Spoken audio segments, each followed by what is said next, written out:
Jnanakosha, Puranas. सर्गश्च प्रतिसर्गश्च वंशो मन्वन्तराणि च वंशानुचरितं चैव पुराणं पञ्चलक्षणम्. Shiva Puranam, Uma Samhita, incarnation of Mahakali. Once upon a time, King Surat, after losing his kingdom to his enemy, fled to the forest. After wandering for some time, he reached the hermitage of sage Medha. He started living there as he had no place to go. The dejected king used to pass his time wondering about his future. One day, Surat met a man named Samadhi, who was driven out from his house by his own sons. His sons had captured all the wealth. Both of them went to sage Medha and narrated about their awful tales. Sage Medha advised both of them to contemplate on the form of Mahamaya, Bhagavati. Surat and Samadhi were curious to know about Bhagavati. Sage Medha said the demons Madhu and Kailash were produced from the filth which came out from the ears of Lord Vishnu while he was resting on the back of Sheshanag during the time of total annihilation. On seeing Lord Brahma sitting on the lotus flower which emerged from the navel of Lord Vishnu, both the demons tried to kill him. Lord Brahma realized Yoga Nidra so that Lord Vishnu could be awakened from the sleep. Goddess Bhagavati became pleased and told Brahma that in a short while from now she would be manifesting herself to kill the demons. Bhagavati manifested herself in the form of Kali from the mouth and eyes of Lord Vishnu. Meanwhile, Lord Vishnu awakened from his sleep. He fought with the demons for 1000 years but could not defeat them. At last, the demons told Lord Vishnu that they wanted to bless him with a boon. Lord Vishnu demanded their death. Seeing water on all sides, the demons told him that he could kill them where no water was found. Lord Vishnu then severed their heads after laying them on his thighs. Incarnation of Mahalakshmi. Mahishashur, the son of Rambhashur, had captured the heaven after defeating the deities. The sorrowful deities came to seek the help of Lord Vishnu and Lord Shiva. Lord Shiva and Lord Vishnu became extremely furious after hearing about the misdeeds of Mahishashur. Radiant lights appeared from the bodies of Vishnu, Shiva, and other deities and collectively manifested into a single form of Mahalakshmi. All the deities presented their respective weapons to her. Mahalakshmi went to fight Mahishashur, who fought valiantly by changing his appearance, but ultimately got killed by her. The deities became very pleased by the death of Mahishashur. They eulogized and worshipped her. Incarnation of Mahasaraswati. After being tormented by the demons Shumbha and Nishubha, the deities went to Goddess Parvati and requested her to protect them. Kaushiki manifested from the body of Goddess Parvati. Goddess Kaushiki assured the deities and disappeared. By coincidence, the attendants of the demons, Shumbha and Nishubha, happened to see Kaushiki and became enchanted by her divine beauty. They wanted to Shumbha and Nishubha and praised about her beauty. Both the demons sent a messenger to summon her.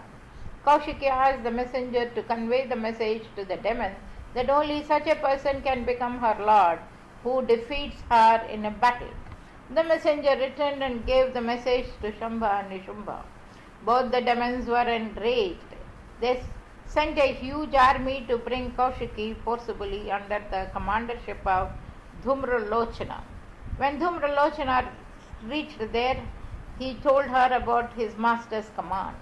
Kaushiki gave some reply that only such a person can become her master who defeats her in a battle. Dhumralochana then tried to abduct her forcibly. Kaushiki gave a loud roar in her anger, as a result of which Dhumralochana was burned to death. The whole army was annihilated by her vehicle lion. When Shambhu and Nishambhu learned about the death of Dhumralochana and the destruction of his army, they sent many mighty demons like Chanda, Munda, Rakta, Bija to fight her, but each of them got killed by goddess Kaushiki. Ultimately, Shumbha and Nishambha themselves came forward to fight. Both of them attacked Kaushiki with volley of arrows. Kaushiki destroyed their whole army. The whole battlefield became flooded with blood. After that, Kaushiki killed Nishambha with special types of arrows, which did not allow a single drop of blood to fall on the ground. Angered by his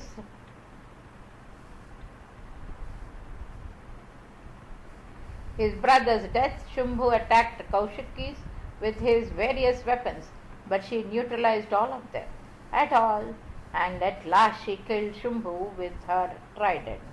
Uma warns the deities. Once after having defeated the demons, the deities had become very arrogant and proud. They started indulging in self-praise. Suddenly they were startled by the emergence of radiant light before them. All the deities became scared and went to Indra. Indra sent Vayu to test the power of that radiant light. As soon as Vayu reached there, he found that he had become powerless. One by one, all the deities came but returned after being defeated. At last, Indra himself went there. As soon as Indra reached there, he found that he had become bereft of all his powers.